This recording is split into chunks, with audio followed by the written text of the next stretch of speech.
এবার আমরা পরের অংশটুকু জানবো, যেখানে আমরা মৌমাছি সম্পর্কে বা পশুপালন সম্পর্কে আমরা জানবো। এবার আমরা পশুপালন সম্পর্কে জানবো। পশুপালন কি সেটা বুঝবো। অবশ্যই এটা প্রাণীজাত খাদ্য চাষের বিভিন্ন পদ্ধতি, যে অংশটা, সেই অংশটা আমি বলতে পারি এটা পার্ট 4, কারণ এর আগের যে অংশটা সেটা আমি পার্ট 3 বলেই ধরে নিয়েছি, এটা পার্ট 4 বলে ধরছি। ঠিক আছে, আমি আজকেই রেকর্ডিং করছি, একসাথে রেকর্ডিং করছি, মানে পরপর। সো জাস্ট দুটো ভাগ করে ক্লাসটা দেবো, যাতে তোমাদের অল্পের মধ্যে দিয়ে জাস্ট পড়াটা করতে পারো। তো প্রথমে আমরা যেটা পশুপালন সম্পর্কে কথাটা বলবো, আমরা উদ্ভিদের ক্ষেত্রে মানে কোনো একটা খাওয়ার জন্য, ধরো ডাল, চাল, এই ধরনের সবজি তো আমরা চাষ করি।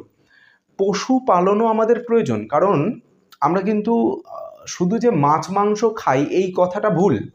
আমরা যে শুধুমাত্র মাছ মাংস খাই এই কথাটা কিন্তু ঠিক না। আমরা কিন্তু যারা নিরামিষ খাই, যারা ভেজিটেরিয়ান, তারা কিন্তু দুধ খায়, তারা কিন্তু ঘি খায়, তারা পনির খাচ্ছে, তারা কি বলে ওটা, মধু খাচ্ছে। তো এগুলোও কিন্তু প্রাণীদের যদি আমরা চাষ না করি, বা পতঙ্গদের যদি, প্রাণী বলাই ভালো, পশুদেরকে যদি আমরা চাষ না করি, পশুদেরকে যদি আমরা পালন না করি, তাহলে কিন্তু আমরা এগুলো পাবো না। পশুপালন হলো এই একই জিনিস, মানে যেরকম উদ্ভিদের ক্ষেত্রে উদ্ভিদদেরকে অনেক জায়গায় জুড়ে একই টাইপের উদ্ভিদকে চাষ করা হচ্ছিল। তো এখানে আমাদের পশুপালন হলো একই টাইপের পশুকে অনেক অনেক সংখ্যক আর কি একসাথে যখন আমরা সেগুলোকে লালন পালন করি, যত্ন নিই, তখন সেটা আমরা পশুপালন বলি। যেরকম ধরো গরুকে যদি আমরা পালন করি, অবশ্যই গরুকে আমরা গরুর থেকে দুধ পাচ্ছি। সো এক্ষেত্রে কিন্তু গরুর থেকে আমরা দুধ পাই, ঘি পাচ্ছি, পনির পাচ্ছি দুধের থেকেই। তো এই গরুটা পালন করার জন্য আমরা এই জিনিসগুলো পাচ্ছি। অ্যাকচুয়ালি যারা হিন্দু, আমরা হিন্দু, তো আমাদের হিন্দু ধর্ম অনুযায়ী অবশ্যই এখান থেকে আমরা মাংস পাই না বা গ্রহণ করি না। এটা অন্য ধর্মের মানুষ বা বাইরের দেশের মানুষ বিশেষ করে এটা গ্রহণ করে। গেল। আদারওয়াইজ হচ্ছে আমরা কি বলে, মৌমাছি চাষ করতে পারি, মাছ চাষ করতে পারি। আরও একটা জিনিস এখান থেকে বলা হচ্ছে, মৌমাছি, মাছ আর মুরগি চাষ। তো মুরগি অনেকে খায়, আমরা যারা ভেজিটেরিয়ান তারা খাই না, যারা ননভেজ খায় তারা সব রকম খেতে পারি আমরা। সো মৌমাছি সম্পর্কে আমরা মূলত, পশুপালনের তো ব্যাপারটা বোঝা গেল, আমরা মূলত এই পশুপালন অংশ থেকে 3টে জিনিস সম্পর্কে জানবো চাষ করা সম্পর্কে: মৌমাছি, মাছ আর মুরগি। ঠিক আছে, এই 3টে জিনিস সম্পর্কে। তো মৌমাছি সম্পর্কে আমরা প্রথম জানবো। মৌমাছিদের সমাজ, মানে মৌমাছিরা যে, প্রথম কথা মৌমাছিদের থেকে আমরা কি কি পাই সেটা বলি। মৌমাছিদের থেকে আমরা পাই দুটো জিনিস, একটা হচ্ছে মধু আর একটা হচ্ছে মোম। মধু আর মোম গেল। মৌমাছি সবাই চেনো আশা করা যায়। চাককি দেখেছো? যারা দেখোনি তাদের জন্য বইতেই তুমি যদি দেখো তাহলে বইয়ের মধ্যে দেখতে পাবা, ছবি আছে, আর আমি পারলে একটা স্ক্রিনে দিয়ে দেবো যাতে তোমাদের বুঝতে সুবিধা হয়। তো এই মৌমাছিদের মধ্যে সমাজে 3টে শ্রেণীর মৌমাছি থাকে, মানে মৌমাছিদেরও সমাজে ভাগ থাকে। কি কি? নারী মৌমাছি, পুরুষ মৌমাছি, শ্রমিক মৌমাছি। এই নিচের যে এই যে দাগটা দেওয়া আছে, দেখো এই জায়গাটা, এই পজিশনে যে দাগটা দেওয়া আছে, এর নিচের অংশটা দেখবে না, ওটা এখন কিন্তু এর অংশ না, ঠিক আছে, এটা ঢাকা দিই। এই উপরে দেখো, রানী মৌমাছির কাজ হচ্ছে ডিম পাড়া। রানী মৌমাছি মানে যে রানী আর কি, তো মৌমাছিদের রানী হয়, সে হলো ডিম পাড়া, জাস্ট ওর কাজ হলো ডিম পাড়া। পুরুষ মৌমাছির কাজ হচ্ছে প্রজননে অংশ নেওয়া, মানে এই রানী মৌমাছির সাথে প্রজননে অংশ নেয়, ফলে ডিমটা পারতে পারছে রানী মৌমাছি। প্রজননে অংশ নিতে সাহায্য করে, মানে প্রজননে অংশ নেয়, পুরুষ মৌমাছির কাজ শেষ। আর শ্রমিক মৌমাছি, মানে রানী মৌমাছি আর পুরুষ মৌমাছি বাদ দিয়ে আর যে মৌমাছিগুলো আছে সেটাকে শ্রমিক মৌমাছি বলা হয়। এই শ্রমিক মৌমাছি মানে পুরো একদম বেকার, প্রচুর খাটনি করে এরা। মানে পুরুষ মৌমাছি, রানী মৌমাছি যা না কাজ করে এর থেকে বেশি কাজ করে, মানে প্রচুর বেশি, মানে সব কাজই এরাই করে আর কি। শ্রমিক মৌমাছি কি করছে? মৌচাক তৈরি করছে। তারপরে হচ্ছে সেই মৌচাকের মধ্যে মধু জমাচ্ছে, মানে মধু তৈরি করে, মোম তৈরি করে। আর কি করে? যে ফুলের মকরন্দ বলতে ফুলের মধ্যে যে মিষ্টি যে জিনিসটা, রসটা থাকে না, সেটাকে মকরন্দ বলে। ওই ফুলের মকরন্দটাকে সংগ্রহ করে এনে মধু তৈরি করছে। তাছাড়া হচ্ছে রানী মৌমাছি পুরুষ মৌমাছির, মানে রানী আর পুরুষ মৌমাছির সেবা করে এরা, সন্তান লালন পালন করে। মানে এখান থেকে রানী মৌমাছির থেকে ডিম পারলো, ডিম পাড়ার পরে যে বাচ্চা কাচ্চা হলো তাদেরকে এরাই পালন করে। আচ্ছা, মৌমাছি পাহারা দেয়, এই মৌমাছি বলছে, মৌচাক পাহারা দেয় এই শ্রমিক মৌমাছির কাজ বেশি। সো আমাদের 3জনের কাজ দিতে পারে, যে শ্রমিক মৌমাছির কাজ কি, রানী মৌমাছির কাজ কি, পুরুষ মৌমাছির কাজ কি। তো আই থিঙ্ক পারবে তোমরা। আচ্ছা, এই মৌমাছিরা সমাজবদ্ধ জীব। মানে এরা সমাজবদ্ধ জীব কেন বলে এটা কারণ আমি আর বলছি না, জাস্ট একটা কথা মাথায় রাখবা যে এরা সমাজবদ্ধ জীব, এরা সমাজবদ্ধ জীব। তো একটা মৌমাছি জন্ম থেকে শুরু করে তার মৃত্যু পর্যন্ত, মানে অ্যাকচুয়ালি তার জীবন দশাটা কেমন হয়, মানে মৌমাছিরা বেড়ে ওঠা কেমনভাবে বেড়ে ওঠে সেই প্রসেসটা এখানে বলা হয়েছে। পুরুষ মৌমাছির সাথে রানী মৌমাছি জননে অংশগ্রহণ করে, ফলে ডিম পারলো। ডিম পাড়ার পরে সেই ডিমটা লার্ভায় পরিণত হয়, সেই লার্ভা থেকে তৈরি হয় পিউপা, মানে লার্ভাটা কনভার্ট হয় পিউপাতে, আর পিউপাটা পূর্ণাঙ্গ একটা মৌমাছিতে তৈরি হয়। সেই পূর্ণাঙ্গ মৌমাছি আবার সেটা রানী হতে পারে বা পুরুষ মৌমাছি হতে পারে, সে আবার ডিম পাড়ে, তার থেকে আবার লার্ভা তৈরি হয়, তার থেকে আবার পিউপা তৈরি হয়, আবার পূর্ণাঙ্গ, এইভাবে চক্রাকার প্রসেসটা চলছে। সো এইটা আমাদের এই নিচের যে অংশটা সেটা হলো মৌমাছির বেড়ে ওঠার যে প্রসেস বা দশা, সেই দশাটার কথা বলা হলো। ক্লিয়ার? এই পাশে আমরা চলে আসবো মৌচাক আর মধু তৈরি। তো মধু তৈরির জন্য প্রথমে আমরা মৌচাক তৈরি কিভাবে তৈরি হচ্ছে সেইটা বলি। মৌচাক তৈরি হয় শ্রমিক মৌমাছির শরীরে পেটের মধ্যে একটা মোম গ্রন্থি থাকে, যেখান থেকে মোম তৈরি হয়। তো সেই মোমগুলোকে নিয়ে মৌমাছি মৌচাক তৈরি করে। আর এই মৌচাকের মধ্যে এই দেখো 6টা দাগ আছে, এই 1, 2, 3, 4, 5, 6টা, এটাকে বলা যায় ষড়ভুজাকৃতি, মানে ষড়ভুজাকার প্রকোষ্ঠ থাকে, এই ষড়ভুজাকার প্রকোষ্ঠগুলো তৈরি করে। আর এর মধ্যে মধু সংগ্রহ করে। কিভাবে মধু তৈরি করে, এখান থেকে মধু তৈরি করার কথা বলা হয়েছে। আর এখান থেকে এইটুকু মৌচাক তৈরি করার কথা বলা হয়েছে। কিভাবে মধু তৈরি করে, শ্রমিক মৌমাছিরা ফুল থেকে মকরন্দ সংগ্রহ করে আনে, মকরন্দ বানানটা দেখো, মকরন্দ সংগ্রহ করে আনে। সেই মকরন্দটা সে পেটের মধ্যে কোথায় নিয়ে আসে, মানে সে তো তার শরীরের মধ্যে করে বয়ে নিয়ে আসে। কোথায় বয়ে নিয়ে আসে? মধু গ্রন্থি থেকে, মধু থলিতে জমা রাখে। থলিতে জমা রাখলো, সেই মধু থলিতে জমা রাখার ফলে মধু থলিতে মকরন্দের সাথে লালা রস মিশে যায়। এই যে মকরন্দটা মানে মিষ্টি যে রসটা, সেটার সাথে ওই মৌমাছির লালা রস মিশে যায়। এর ফলে মকরন্দে থাকা শর্করা পরিবর্তন হয়।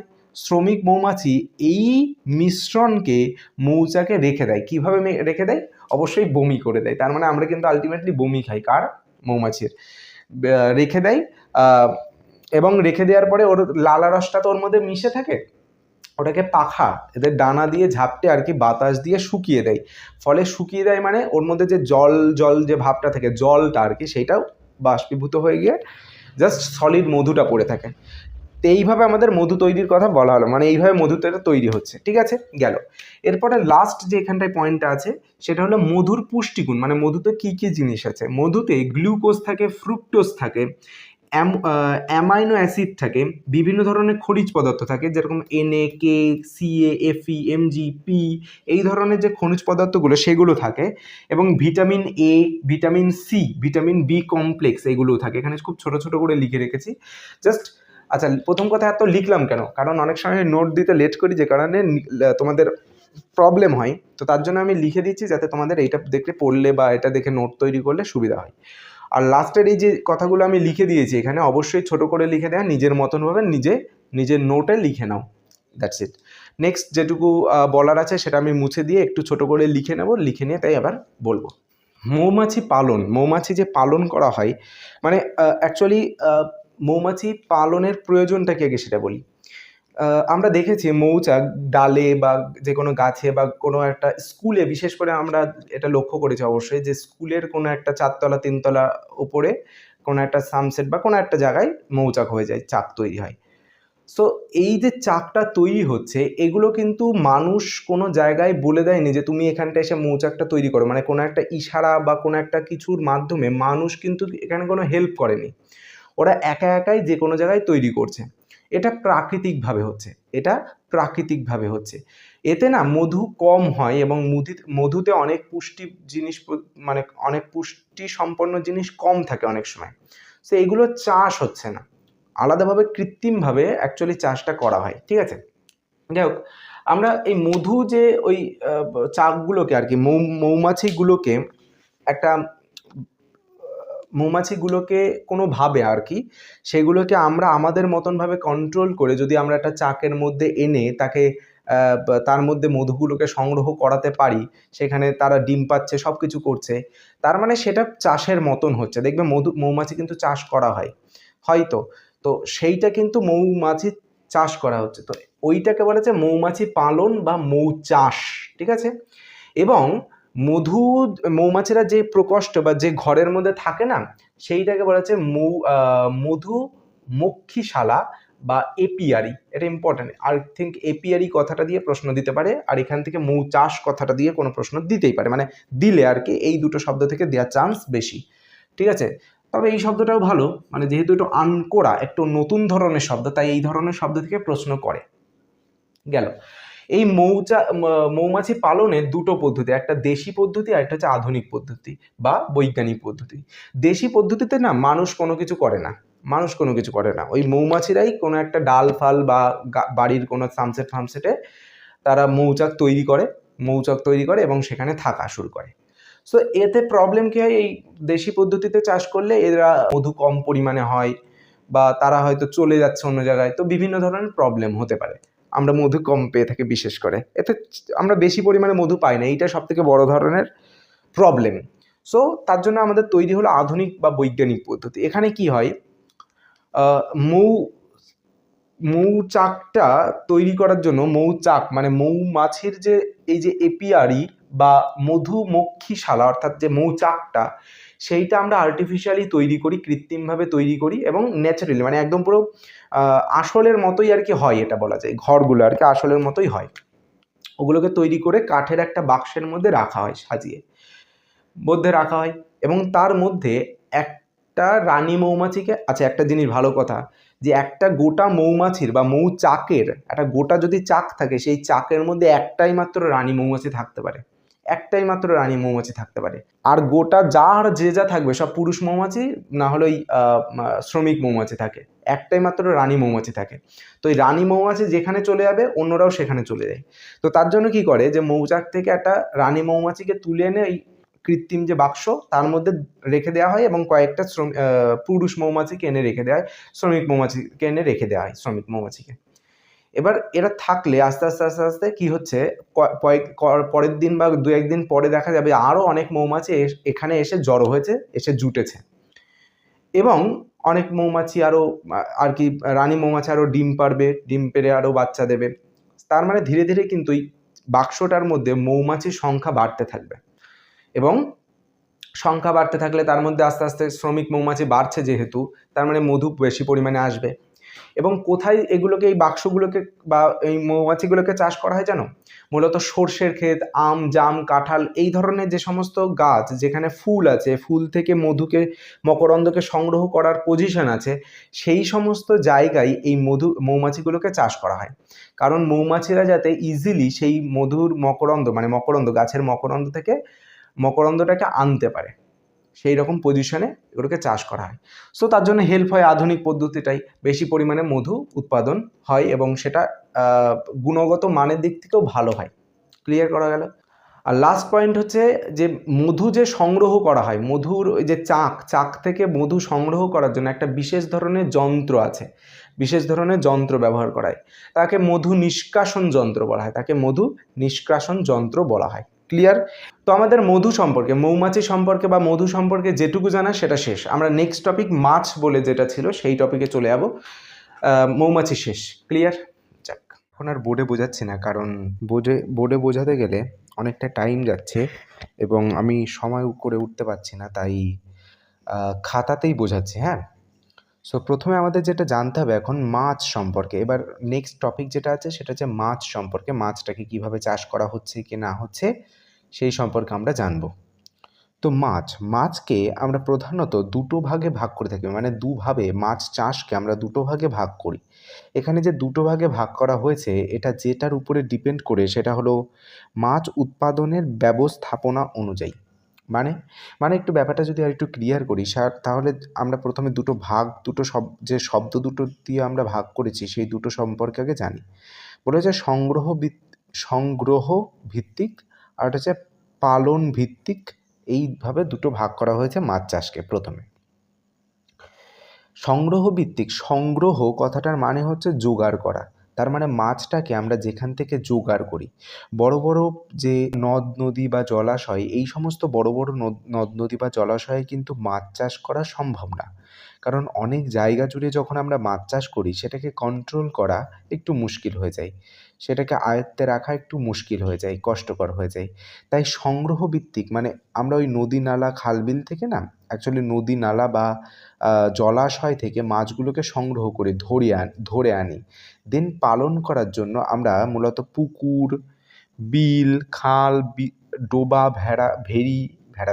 ভেড়া না, কথাটা হচ্ছে ভেড়ি ইত্যাদি স্থানে আমরা পালন করি। তাই আমরা অর্থাৎ ব্যবস্থাপনা অনুযায়ী মানে আমরা ব্যবস্থা করছি, মাছ উৎপাদনের যে ব্যবস্থা, সেই ব্যবস্থাকে আমরা তাই দুটো ভাগে ভাগ করছি। কোথা থেকে সংগ্রহ করে আনছি, তারপরে গিয়ে পালন করছি। সংগ্রহ করা আর পালন করা দুটো জায়গায়, তাই দুটো ভাগ করে আমরা দিচ্ছি। মানে সংগ্রহ তো করতে হবে, তোমার পুকুরে, তোমাদের ধরো একটা পুকুর আছে, সেই পুকুরের মধ্যে মাছ চাষ করার জন্য সেই মাছটা তো আর পুকুর থেকে, পাশে কোনো পুকুর নেই বা মাছ একা একাই তো চলে আসছে না, আসলেও দুই একটা খুব কম পরিমাণে আসবে। তো এক্ষেত্রে আমাদের কী করতে হয়, মাছ কোনো না কোনো একটা জায়গাতে ধরতে হয়। তা সেই যেখান দিয়ে ধরা হচ্ছে সেইটার নাম বলা হচ্ছে সংগ্রহ ভিত্তিক, আর এটা পালন ভিত্তিক, ঠিক আছে? তাই এইভাবে দুটো ভাগ করা হয়েছে। দেন আমরা মাছ চাষকে আরও দুটো ভাগে ভাগ করে থাকি। একটা হচ্ছে, আচ্ছা কিসের উপরে ডিপেন্ড করে ভাগ করছি বলি, মাছ উৎপাদনের ক্ষেত্র অনুযায়ী, ক্ষেত্র মানে অঞ্চল অনুযায়ী, অর্থাৎ মাছ কোথায় চাষ করি বা মাছ কোথা থেকে সংগ্রহ করি ধরছি, সেইটার উপরে ডিপেন্ড করে আমরা মাছকে দুটো ভাগে ভাগ করে থাকি। মাছকে কোথা থেকে সংগ্রহ করাতে হয়, উৎপাদন করা, অর্থাৎ কোথা থেকে নিয়ে আসা হচ্ছে, সেইটার উপরে বেস করে আমরা মাছ চাষকে আমরা দুটো ভাগে ভাগ করে থাকি। কোনটা একটা অন্তর্দেশীয়, একটা হচ্ছে সামুদ্রিক। অন্তর্দেশীয় মানে কি, অন্তর মানে ভেতরের, আর দেশীয় মানে হচ্ছে দেশের ভেতরের জায়গা থেকে যেটা হবে সেটা হলো অন্তর্দেশীয়, আর সামুদ্রিক মানে সমুদ্রের মধ্যে হয়। অন্তর্দেশীয় যেটা হয় সেটা হলো স্বাদু জলের মাছ, সাধু না, কথাটা হলো সাধু, ভালো করে ফোকাস করবে, সাধু নট ধু। সাধু মানে সাধু সন্ন্যাসী, এটা সাধু জল মানে মিষ্টি জল বা মিঠে জলে চাষ করা হয় বা মিষ্টি জলে চাষ করা হয় মাছকে। অ্যাকচুয়ালি মিষ্টি জলের মাছ হয় চাষ করা বলতে আমি বলতে চাইছি, দেখা হলো একটা নদীতে মাছ ছাড়া হলো বা মাছ আসলো, সেটাকে একটু তো পরিচর্যা করতে হয়। নদী নালার মধ্যে থাকলেও আমরা একটু খেয়াল রাখি। তো সেই যে ব্যাপারটা সেটা সাধু জল বা মিষ্টি জলের মধ্যে করা হয়, বা সেখান থেকে আমরা মাছ ধরি। আর অল্প লবণাক্ত জলেও মাছ আমরা ধরে থাকি। আর সমুদ্রের মধ্যে উপকূলীয় মানে তীরের কাছে, মানে ডাঙার আশেপাশে কোনো একটা অঞ্চল থেকে, সেটা উপকূলীয়, আর গভীর সমুদ্র থেকে, তাই বলা হচ্ছে গভীর সামুদ্রিক মাছ। তো এই সমস্ত জায়গা থেকে আমরা মূলত মাছগুলো ধরে থাকি বা ধরে আনি, ঠিক আছে? তাই বলেছে ক্ষেত্র অনুযায়ী এটা ভাগ করা হয়েছে। দেন আমরা একটা নতুন শব্দ সম্পর্কে জানবো, সেটা হলো কার্প। নতুন একটা শব্দ সম্পর্কে জানবো, সেটা হলো carp. What is carp? Carp হলো মিষ্টি বা মিঠে জলের বা স্বাদু জলে বাস করা যে সমস্ত অস্থি মানে হাড়যুক্ত, মানে কাঁটা আর কি যুক্ত মাছের ত্রিকোণাকৃতি, মাছের উপরে দেখবে একটা ত্রিকোণা একটা ভাব থাকে, মাথায় ওই ত্রিকোণা অংশে কোনো আঁশ থাকে না, অতিরিক্ত শ্বাসযন্ত্র ও চোয়ালে দাঁত থাকে না, ভালো করে লক্ষ্য করো, এবং দেহের ভেতরে পটকা থাকে, তারাই হলো কার্প। তাহলে কি বললাম, এবং দেহের ভেতরে পটকা থাকে, তারাই হলো কার্প। কার্প মানে সহজ কথায় যদি বলি যে মানে এই রুই, কাতলা, বাটা এদের কথা মনে করবা। রুই মাছ বা কাতলা মাছ আশা করি যে সবাই দেখেছো। এদের মাথার দিকটা যদি তাকাও তাহলে দেখতে পাবে একটু ত্রিভুজ আকৃতির হয়, এবং ওই মাথার মধ্যে না কোনো আঁশ থাকে না, এই মাছগুলোর মাথায় কোনো আঁশ থাকে না, এবং এদের পেটের মধ্যে অবশ্যই মানে এদের দেহের ভিতরে অবশ্যই পটকা থাকে, পটকা ছাড়া তো মাছগুলো পারবে না থাকতে, না, পটকা থাকে। আচ্ছা, চোয়ালে দাঁত থাকে না, আর অতিরিক্ত শ্বাসযন্ত্রও থাকে না, তাই বলা হয়েছে অতিরিক্ত শ্বাসযন্ত্র আর চোয়ালে দাঁত থাকে না। এই সমস্ত মাছের এক্সাম্পল কি, রুই, কাতলা, বাটা ইত্যাদি এই ধরনের মাছকে কার্প বলা হয়। এই কার্পকে আমরা দুটো ভাগে ভাগ করেছি, তো নেক্সট পাতায় সেটা নিয়ে আলোচনা করব। কার্পকে দুটো ভাগে ভাগ করা হয়, একটা হচ্ছে দেশি কার্প আর একটা হচ্ছে বহিরাগত কার্প। দেশি কার্প মানে যে সমস্ত কার্পগুলো আমাদের দেশেই হয়েছে বা হয়ে থাকে সেটা দেশি কার্প, আর বহিরাগত কার্প হচ্ছে বাইরে হয়, আমাদের দেশের মধ্যে হয় না। সো দেশি কার্পটা আচ্ছা আমাদের দেশের মধ্যে হয় না বলতে এটা আমাদের দেশের মধ্যে ছিল না, বাইরে থেকে এনে আমাদের দেশে এখন চাষ করা হয় আমাদের দেশে। এটা আমাদের দেশের আবহাওয়াকে মানিয়ে নিয়ে সহ্য করে এই বহিরাগত কার্পগুলো আমাদের দেশে আমরা চাষ করছি আর কি, ওরা আর কি সহ্য করে থাকতে পারছে। যাই হোক, দেশি কার্পটার কথা যদি বলি, দেশি কার্প আবার দুটো ধরনের হয়, একটা মেজর কার্প আর একটা হচ্ছে মাইনর কার্প। মেজর কথাটার মানে হচ্ছে বড়, তার মানে যে সমস্ত মাছ কার্প জাত বড় সাইজের হয় সেটা হলো মেজর কার্প, আর মাইনর কার্প ছোট সাইজের হয়। তা সহজেই বলতে পারি আকারে বড় হয় মেজর কার্প, এবং মাইনর কার্প কার্প হচ্ছে আকারে ছোট হয়। মেজর কার্প তাড়াতাড়ি বড় হয়, মাইনর কার্প তাড়াতাড়ি বাড়ে না। মেজর কার্প সাধারণত বদ্ধ জলে ডিম পাড়ে না, এবং মাইনর কার্প বদ্ধ জলে ডিম পাড়ে। মেজর কার্প দেখা যায়নি না, আরেকবার বলি। মেজর কার্প এগুলো এই মেজর কার্প সাধারণত মানে তাড়াতাড়ি বেড়ে যায়, মাইনর কার্প তাড়াতাড়ি বাড়ে না। মেজর কার্প সাধারণত বদ্ধ জলে ডিম পাড়ে না, ডিম পাড়ে না কিন্তু বলেছি, হ্যাঁ, বদ্ধ জলে ডিম পাড়ে না মেজর কার্প মানে বড় সাইজেরগুলো, রুই কাতলা এগুলো বদ্ধ জলে ডিম পাড়ে না। আর মাইনর কার্প সাধারণত বদ্ধ জলে ডিম পাড়ে, ঠিক আছে। মেজর কার্প ব্যবসায়িক দিক থেকে খুবই গুরুত্বপূর্ণ, চাহিদাও আছে। মাইনর কার্পের ব্যবসায়িক দিক থেকে গুরুত্বপূর্ণ নয়। মেজর কার্পের উদাহরণ কি রুই, কাতলা, মৃগেল, কালবোস ইত্যাদি। আর মাইনর কার্প হচ্ছে বাটা, পুঁটি ইত্যাদি এগুলো। কিন্তু একটা কথা, সেটা হলো বলছে এখানে ব্যবসার দিক থেকে খুব একটা উন্নত না, গুরুত্বপূর্ণ নয় মাইনর কার্প। এটা হয়তো যখন এই বইটা লেখা হয়েছিল তখনকার সময়ে ওই সিস্টেম ছিল, মানে বইটা অ্যাকচুয়ালি এটা ছাপানো হয়েছে অলমোস্ট 2011 সাল টাইমের সময় হয়তো, বা তার আগে থেকেও ছেপে আসতে পারে, মূলত 11 সাল থেকে, 11 সালের পর থেকেই। তো ওই টাইম থেকেই সেম প্যাটার্ন চলে আসছে। তো তখনকার সময় হয়তো বাজারে চাহিদা ছিল না, কারণ বাজারে প্রচুর পরিমাণে বাটা রুই পাওয়া যেত, তাই ওর ব্যবসায়িক দিক থেকে একটু গুরুত্ব কম ছিল, দাম কম ছিল। কিন্তু এখন তুমি পুঁটি মাছের দাম দেখবে, বাটা মাছের দাম দেখবে, বিশেষ করে শহরের দিকে প্রচুর। সো ব্যবসার দিক থেকে চাহিদা আছে, বাট তাও তোমার এটা বইতে যা বলেছে তাই বলাই ভালো, পরীক্ষায় তোমার বইয়ের বাইরে নাম্বার দেবে না। সেটার জন্য জাস্ট জানকারির জন্য, জাস্ট এক্সট্রা নলেজের জন্য বলে রাখলাম, আর কিছুই না। এবার বিদেশি কার্পের কথা যদি বলি, বা বহিরাগত কার্পের কথা যদি বলি, এগুলো বিদেশ থেকে আমদানি করা হয়েছে, অর্থাৎ আনা হয়েছে। ভারতীয় জলবায়ুতে মানিয়ে নিয়ে বেড়ে ওঠে আর প্রজননেও সক্ষম, অর্থাৎ প্রজননে সক্ষম হয়, মানে ওরা বংশ বিস্তার করতে পারছে। এর উদাহরণ কি? কমন কার্প বা আমেরিকান রুই, এটারই আর এক নাম আর কি, গ্রাস কার্প বা ঘেঁষরুই, আর silver carp. I think silver carp সবাই দেখেছো, আমি তো নিজেও দেখেছি, খেয়েওছি। এগুলো যে কী কার্প আমি মানে ঠিক এক্স্যাক্টলি আমি ঠিক জানি না, কেমন টাইপের আর কি। তো এখানটায় যেটা বলা হয়েছে, এখানটায় যেটা আছে সেটা হলো মাছ চাষ, ঠিক আছে। তো মাছ চাষের বিভিন্ন পর্যায় সম্পর্কে আছে। তো এখানটায় লেখা আছে ডিম পোনা সংগ্রহ। ডিম পোনা সংগ্রহ মানে মাছের ডিম পারলো, ডিম পাড়ার পরে সেটার যে একটা স্টেপ মানে বাচ্চা তৈরি হওয়ার যে স্টেপ, সেইটা হলো মানে ডিমটা একটু বিকশিত হয় আর কি, অ্যাকচুয়ালি ওটা হলো ডিম পোনা। তো ওটাকে সংগ্রহ করা হবে, মানে খুঁজে খুঁজে আনা হবে, এরকম একটা ব্যাপার। তো বলছে প্রজনন ঋতু বলতে জননে অংশগ্রহণ করে বা রিপ্রোডাকশানে একটা ফিক্সড টাইমিং থাকে। মানে রিপ্রোডাকশান বলতে মিলন ঘটানো, ঠিক আছে, যেটা একটা মানুষের ক্ষেত্রে মিলন যে কোনো টাইমে হতে পারে, বা যে কোনো টাইমে বাচ্চা জন্মাতে পারে। একটা প্রাণী, যেটা কুকুর, বেড়াল হতে পারে, বা অন্যান্য কোনো প্রাণীর ক্ষেত্রে বা মাছের ক্ষেত্রে বিশেষ করে আমরা যদি বলি, একটা ফিক্সড টাইমেই তারা প্রজননে বা জননে অংশগ্রহণ করে, তাই ওটা ফিক্সড টাইমিং, ওটা একটা নির্দিষ্ট ঋতুতেই মূলত হয়ে থাকে, তাই বলেছে প্রজনন ঋতুতে। সেই ঋতুটা কোনটা? জুন জুলাই মাস, বা বাংলাতে বললে আষাঢ় শ্রাবণ মাস। তো আষাঢ় শ্রাবণ মাস নাগাদ মাসে রুই, কাতলা, মৃগেলের স্ত্রী মাছগুলো অগভীর জলে ডিম ছাড়ে, আর পুরুষ মাছ তার শুক্রাণু নিঃসরণ করে। অবশ্যই ডিম ছাড়ে মানে ওর মধ্যে বলতে চাইছে যে ডিম্বাণু ছাড়ে। আর শুক্রাণু, দেখো বলেছে পুরুষ মাছ শুক্রাণু নিঃসরণ করে, নিঃসরণ মানে ছাড়া। তো শুক্রাণু নিঃসরণ করে। শুক্রাণু হচ্ছে ছেলেদের মধ্যে, সেটা মানুষের ক্ষেত্রেও, মেয়েদের শরীরে থাকে ডিম্বাণু, আর ছেলেদের শরীরে থাকে শুক্রাণু। এই ডিম্বাণুটা কাদের শরীরে থাকে? মেয়েদের শরীরে। আর শুক্রাণু থাকে ছেলেদের শরীরে। এই ডিম্বাণু আর শুক্রাণু মিলন ঘটে, মিলিত হয়ে মানে এই দুটো মিশবে, মিশে গিয়ে যেটা প্রোডাক্টটা পাবো সেটা হলো বাচ্চা। সেটা মানুষের যদি শুক্রাণু আর ডিম্বাণু মেশে তাহলেও সেটা মানুষের বাচ্চা তৈরি হবে। একটা যদি মাছের ক্ষেত্রে যদি সেটা হয়, মাছের ক্ষেত্রে যদি ডিম্বাণু আর শুক্রাণু মেশে তাহলে সেটা মাছের বাচ্চা তৈরি হবে।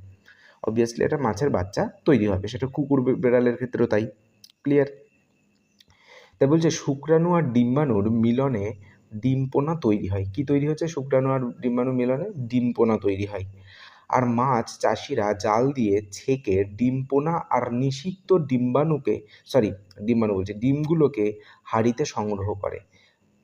ওই চাষের যে চাষিরা, যারা মাছ চাষি, সেই মাছ চাষিরা জাল দিয়ে, দেখো এখানটায় ছবিতে দেখানো হয়েছে, জাল দিয়ে ছেঁকে ডিমপোনা আর নিষিক্ত ডিমগুলোকে, নিষিক্ত মানে মিলিত হয়ে গেছে এরকম কোনো ডিম, আর হচ্ছে ডিমপোনা আর কি, এগুলোকে সংগ্রহ করছে, ডিমপোনাগুলোকে সংগ্রহ করছে। আর নিষিক্ত ডিম্বাণুকে হাঁড়িতে সংগ্রহ করা হয়। নিষিক্ত ডিম কোনগুলো জানো? জিজ্ঞাসা করছে।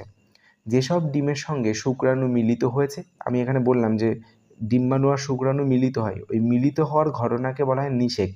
তো তাই এখানে বলা হচ্ছে যে নিষিক্ত ডিম কোনগুলো জানো? এখানে হচ্ছে যে সমস্ত ডিমের সঙ্গে শুক্রাণুর মিলন হয়েছে সেইগুলোই হলো নিষিক্ত ডিম। অর্থাৎ এটা ধরো শুক্রাণু, এটা শুক্রাণু আর এটা ডিম্বাণু, এই শুক্রাণু আর ডিম্বাণুর মিলন হয়ে যে জিনিসটা তৈরি হবে, যে প্রোডাক্টটা আমরা পাবো, যে বাচ্চাটা আমরা পাবো, সেটা হলো অ্যাকচুয়ালি যে ওই জাস্ট মিলন ঘটলো। বাচ্চা হওয়াটা, আমি ভুল বলছিলাম, বাচ্চা হওয়া না, জাস্ট ওই মিলন ঘটবে, দুটো মিশবে, ওই মেশার ঘটনাকে বলা হচ্ছে নিষেক। তা নিষিক হলেই সেটা কিন্তু বাচ্চা হয়ে যায় না, অনেকটা স্টেপের পরে গিয়ে তাই বাচ্চা হয়। তো নিষিক্ত ডিম হয়, মানে যেই মিশলো সেই ঘটনাকে বলছে নিষিক্ত ডিম। সো এই মিলনের প্রক্রিয়াটাই হলো নিষেক, মানে শুক্রাণু আর ডিম্বাণু মিশছে, মেশার প্রক্রিয়াটাই বলেছে নিষেক। নিষিক্ত ডিমগুলো থেকে ডিমপোনা তৈরি হয়। এই নিষিক্ত যে ডিম, সেইগুলো থেকে ডিমপোনা তৈরি হয়, অর্থাৎ ডিমের বাচ্চা বলতে পারি, ডিম থেকে বাচ্চা যে মাছের। কৃত্রিম পদ্ধতিতে ডিমপোনা তৈরি করলে কোন কোন মাছের ডিমপোনা তৈরি হচ্ছে সেটা নিয়ন্ত্রণে থাকে। অর্থাৎ আমরা বলতে পারি যে এই মাছটার ডিমপোনা তৈরি হচ্ছে বা এই মাছটার হচ্ছে, এরকম একটা ব্যাপার। ক্লিয়ার? আর ডিমপোনা সংগ্রহ অনেক সুবিধা হয়, মানে ডিমপোনাগুলোকে সংগ্রহ করতে, কালেক্ট করতে অনেক সুবিধা হয়। নাম্বার 2, এই পদ্ধতিতে প্রতিটা সুস্থ সবল স্ত্রী মাছের জন্য দুটো সুস্থ সবল পুরুষ মাছ নেওয়া হয়। মাছের মাথায় মানুষের মতন একটা অন্তঃক্ষরা গ্রন্থি থাকে, এর নাম হলো পিটুইটারি গ্রন্থি। মাথায় রাখবে, পিটুইটারি গ্রন্থি কোথায় থাকে? অবশ্যই আমাদের মাথাতেই থাকে, এটা মাথায় রাখবে, ঠিক আছে?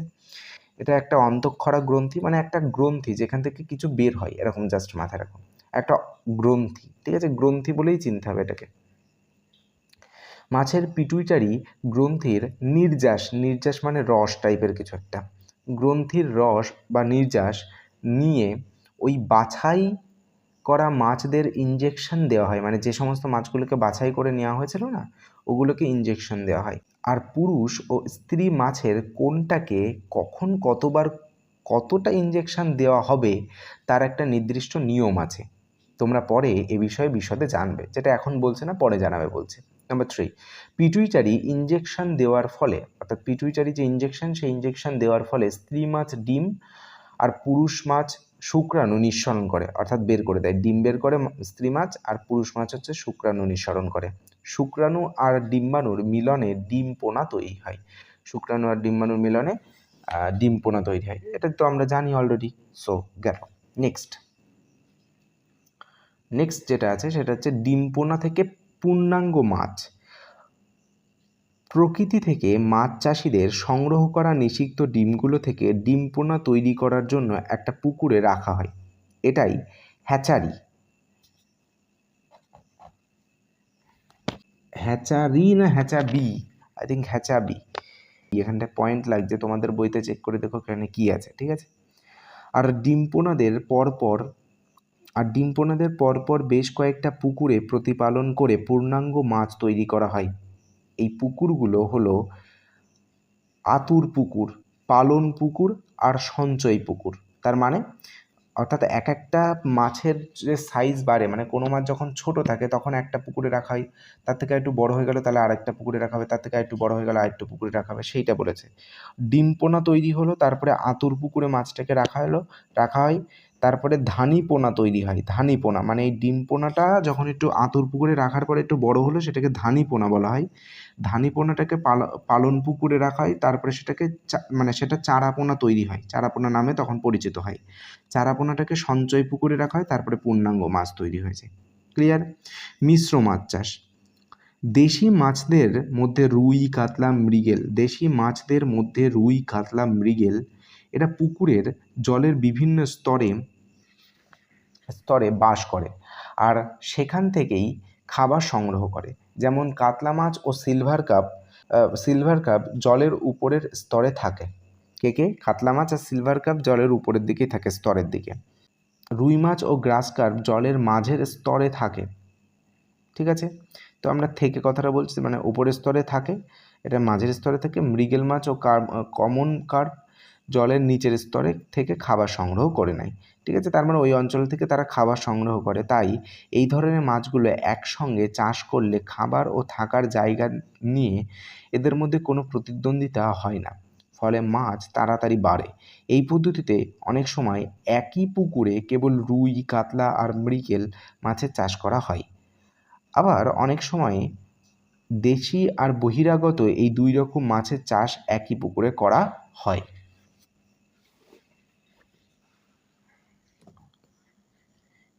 এই দুটো ক্ষেত্রেই দেখা যায় মাছের উৎপাদন অনেকটাই বেড়ে গেছে।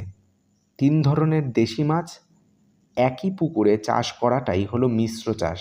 তার মানে তোমার হচ্ছে 3 ধরনের দেশি মাছ সেটা একটা পুকুরের মধ্যে চাষ করার ঘটনাকে মিশ্র চাষ বলে। আর 3 ধরনের দেশি কার্পের সঙ্গে 3 ধরনের বহিরাগত কার্প একই পুকুরে চাষ করাকে বলা হচ্ছে নিবিড় মিশ্র চাষ বা পলিকালচার। পলি মানে অনেক, ঠিক আছে, কালচার। ময়লা জলে মাছ চাষ।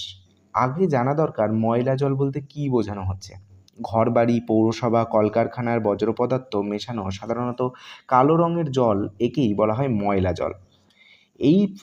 এই জলে মলমূত্রও মিশে থাকে আর এর মধ্যে মিশে থাকে কঠিন পদার্থ রূপে বিভিন্ন জৈব ও অজৈব পদার্থ। ময়লা জলে থাকা বিভিন্ন অজৈব পদার্থ অজৈব সারের মতোই কাজ করে, ফলে জলে নাইট্রোজেন ও ফসফরাসের পরিমাণ বৃদ্ধি পায়।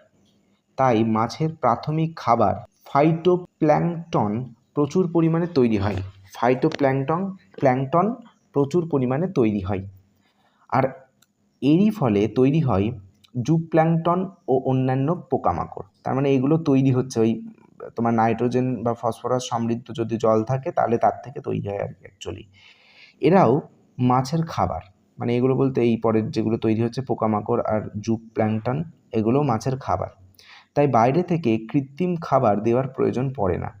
তবে এক্ষেত্রে একটা কথা মনে রাখা দরকার যে মাছ চাষের পুকুরে সরাসরি অপরিশোধিত ময়লা জল ব্যবহার করলে মাছের ক্ষতি হয়।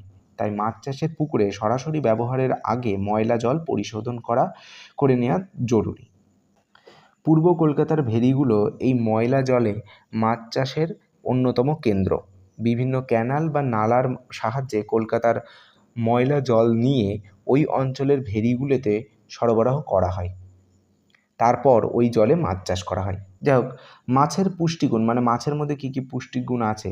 প্রাণীজ প্রোটিন আছে, অপরিহার্য অ্যামিনো অ্যাসিড আছে ও ফ্যাটি অ্যাসিড সরবরাহে মাছের এক গুরুত্বপূর্ণ ভূমিকা আছে।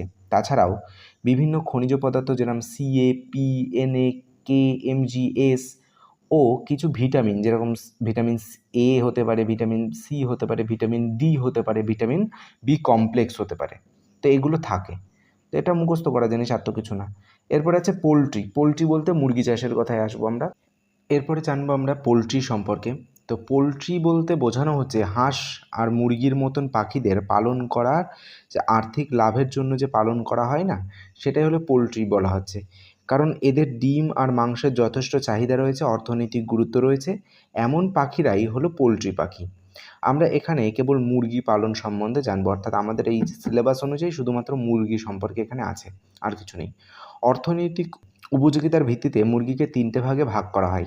অর্থনৈতিক উপযোগিতার ভিত্তিতে মুরগিকে 3টে ভাগে ভাগ করা হয়। একটা ডিম উৎপাদনকারী জাত, একটা মাংস উৎপাদনকারী জাত, আর এটা হচ্ছে উভগুণ সম্পন্ন জাত আর কি। ডিম উৎপাদনকারী জাতের মধ্যে এরা বছরে 150 থেকে 200 বা তার বেশি ডিম পাড়ে, তাই ডিমের জন্য এদের পালন করা হয়। এদের উদাহরণ কি?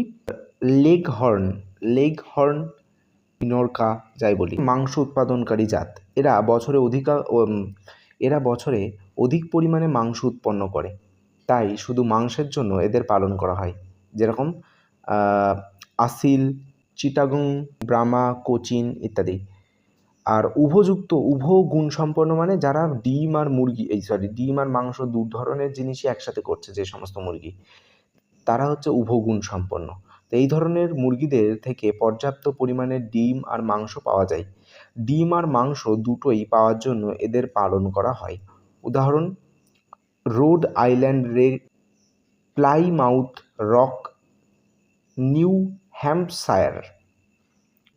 দেন আমরা আবারও মুরগিকে আমরা দুটো ভাগে ভাগ করি, তবে এটা ওজন অনুযায়ী, অর্থাৎ মুরগির যে ওজন হয় না, একটা মুরগি কতটা বড় হতে পারে তার সাইজ, সেইটার উপর ডিপেন্ড করে আমরা দুটো ভাগে ভাগ করি, একটা হালকা জাত, একটা ভারী জাত। হালকা জাত যে সমস্ত মুরগি ওজন 2 থেকে 3 কেজির মধ্যে থাকে, সেই সমস্ত হচ্ছে হালকা জাত। আর এটার উদাহরণ কি? লেগহর্ন। আমরা লেগহর্ন কিন্তু আগের পাতায় পড়ে এসেছি। আগের পাতায় কোথায় লেগহর্ন পড়েছিলাম? এই লাস্টেরটায়, যেটা ডিম উৎপাদনকারী। তো এখানেও কিন্তু আমরা ওই ওজনেরটাই পড়ছি, যেটা লেগহর্ন আছে, ডিম উৎপাদনকারী উদাহরণে আছে, ঠিক আছে। আর ভারী জাত, এখানে হালকা জাতের মধ্যেও লেগহর্নটা রয়েছে।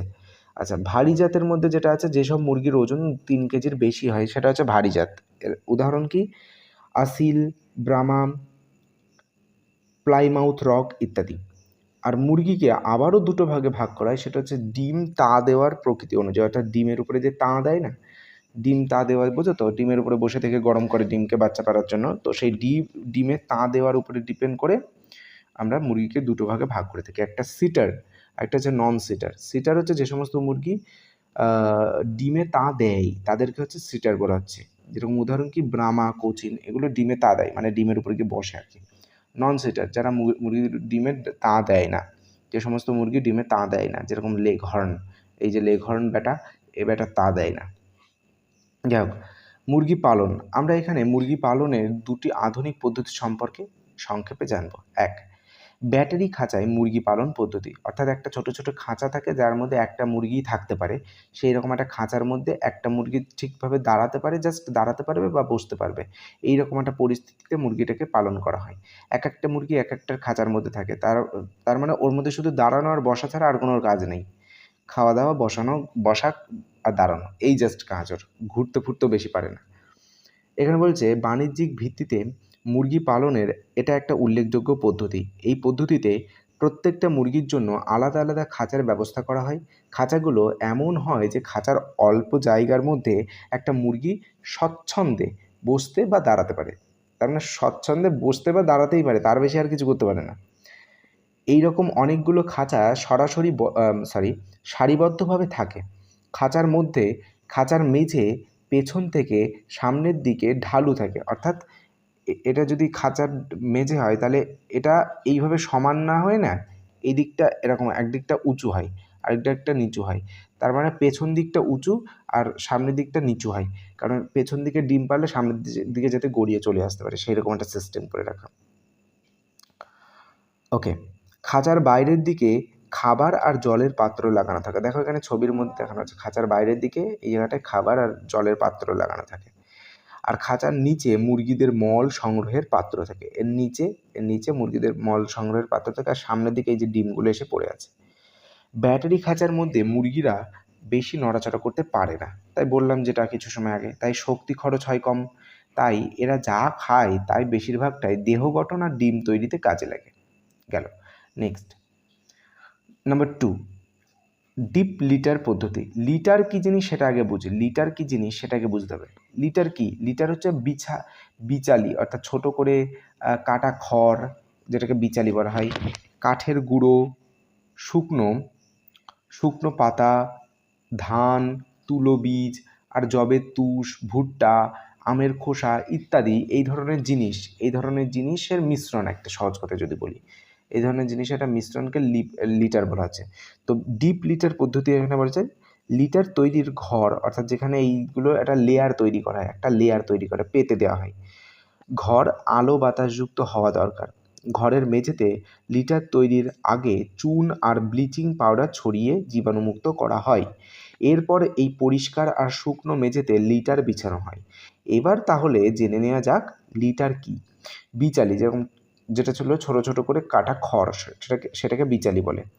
কাঠের গুঁড়ো, শুকনো পাতা, ধান, তুলো বীজ আর আর যবের তুষ, ভুট্টা, আমের খোসা ইত্যাদি দিয়ে ঘরের মেঝেতে জীবের জন্য শয্যা তৈরি করা হয়। এটাই লিটার। প্রথমে কাঠের গুঁড়ো ছড়িয়ে আর তার উপরে খড় বিছানো হয়। তার মানে প্রথমে কাঠের গুঁড়ো ছড়ালো, তার উপরে খড় বিছানো হচ্ছে। এরপর অন্যান্য জিনিসগুলো বিছিয়ে 10 থেকে 15 সেন্টিমিটার পুরু নতুন লিটার তৈরি করা হয়। নতুন একটা 15 থেকে 10 সেন্টিমিটার পুরু একটা লিটার তৈরি করা হচ্ছে। মুরগিরা থাকতে আরম্ভ করলে ওই লিটারে মুরগির মল ভালোভাবে মিশে গেলে পুরনো লিটারের উপর আবার নতুন করে 5 সেন্টিমিটারের মতন পুরো একটা লিটার পাতা হয়। এর ফলে মোটামুটি 20 সেন্টিমিটার পুরো একটা স্থায়ী লিটার তৈরি সম্পূর্ণ হয়ে যায়। ডিপ লিটার ঘরের, অর্থাৎ এই ধরনের ঘরের দেয়ালের বাইরে খাবার, জল আর খাবার পাত্রটা রেখে দেওয়া হয়। খাবারের জল আর পাত্র রেখে দেয়, খাবারের পাত্র রেখে দেওয়া হয়, যাতে মুরগিরা ঘরের ভেতর থেকেই ওই শিকের ফাঁক দিয়ে মাথা বের করে বা গলিয়ে খাবার জল খেতে পারে আর খাবার খেতে পারে। এই ঘরের দেয়ালের আবার ডিম পাড়ার জন্য বাসা বানানো থাকে। মুরগির ওই বাসায় গিয়ে ডিম পাড়ে। যাই হোক, মুরগির মাংসে বা ডিমে পুষ্টিগুণ, মানে কি কি পুষ্টি আছে সেটা এখানে বলা হয়েছে। মুরগির মাংস আর ডিম প্রাণীজ প্রোটিনের একটা গুরুত্বপূর্ণ উৎস। মুরগির মাংসে ক্ষতিকারক ফ্যাটের পরিমাণ অন্যান্য মাংসের তুলনায় কম থাকায় এটি স্বাস্থ্যকর। মুরগির ডিম অপরিহার্য অ্যামিনো অ্যাসিডের যোগান দেয়। ডিম বিভিন্ন মৌলের, যেরকম Fe, Ca, P, K ও vitamin A, B complex, D ও E চাহিদা মেটায়। এই ধরনের ভিটামিনের চাহিদা মেটায়। যাই হোক, ব্রয়লারের কথা যদি বলি, তাহলে ব্রয়লার হলো এক ধরনের মুরগির একটা জাত টাইপ, যেটা হলো দুটো মুরগির মিশ্রণে তৈরি হয়েছে। ব্রয়লার হলো এক ধরনের সংকর মুরগি। সংকর মানে দুটো মিশেছে আর কি, ঠিক আছে, মেশা, ভেজাল আছে, এরকম একটা ব্যাপার। শুধুমাত্র মাংস পাওয়ার জন্য এদের সৃষ্টি করা হয়েছে। শঙ্কর জাতের মুরগি তৈরির কথা প্রথম চেষ্টা সম্ভব হয় 1930 সালে। কর্নিশ জাতের একটা পুরুষ মুরগির সঙ্গে সাদা প্লাইমাউথ জাতের একটা স্ত্রী পুরুষের মিলন ঘটিয়ে শঙ্কর জাতের মুরগি তৈরি করা হয়। এটাই ব্রয়লার জাতের মুরগি খুব তাড়াতাড়ি বাড়ে, কাজকর্ম বা নড়াচড়া খুব একটা করে না। যা খায় তার বেশিরভাগটা নিজের দেহ গঠনে কাজে লাগায়। এরা মাত্র 5 থেকে 7 সপ্তাহের মধ্যে বিক্রি করার ওজনে পৌঁছে যায়। অন্যদিকে স্বাধীনভাবে পালিত মুরগিদের বিক্রি করার ওজনে পৌঁছাতে লাগে 12 থেকে 16 সপ্তাহ। তার মানে অবভিয়াসলি এটা তাড়াতাড়ি মাংস তৈরি করে দিচ্ছে। তাই এই ধরনের মুরগিগুলো মূলত মাংস তৈরির জন্য চাষ করা হয়। এবং অবশ্যই আমরা যে মাংসগুলো খাই সেটা 90% ব্রয়লার মুরগি, হয়তো মাঝে মধ্যে ওদিক হয়ে গিয়ে অন্য কোনো মুরগি দিয়ে দিচ্ছে, মানে যে সমস্ত মুরগি দেখা গেলো ডিম পাড়তে পারছে না সেই সমস্ত মুরগি দিয়ে দিচ্ছে, বা এইরকম কোনো মুরগি, মানে এক একটা টাইপের হয়তো অনেক ধরনের টাইপ হয়। তো বেশিরভাগ ব্রয়লার আমরা খাই, তবে কিছু কিছু সময় এদিক ওদিক হয়ে যায়। যেটা বলার সেটা হলো চ্যাপ্টার আমাদের শেষ হয়ে গেছে। নেক্সট আছে 9 নম্বর চ্যাপ্টার, অন্তঃক্ষরা গ্রন্থি ও বয়ঃসন্ধি। যাই হোক, নেক্সট কোন চ্যাপ্টার নিয়ে আলোচনা করবো সেটা পরে বলবো। যেটা বলার এখন সেটা হলো এই চ্যাপ্টারটা শেষ হয়ে গেছে, তো ভালোভাবে পড়াশোনা করো, ভালোভাবে এটার প্রিপারেশন নাও, চ্যাপ্টারটা গোটাটা পড়ো। এর থেকে অবশ্যই প্রশ্ন আসবে, বেশি প্রশ্ন আসবে, কারণ এটা লাইফ সায়েন্সের একটা পোর্শন। ফিজিক্যাল সায়েন্সের থেকে প্রশ্ন যতটা দেয় তার বেশি প্রশ্ন থাকে লাইফ সায়েন্স থেকে, মানে একটা চ্যাপ্টার থেকে আর কি, সেটাই বলতে চাইছি। সো ভালোভাবে প্রিপারেশন নাও। ক্লিয়ার?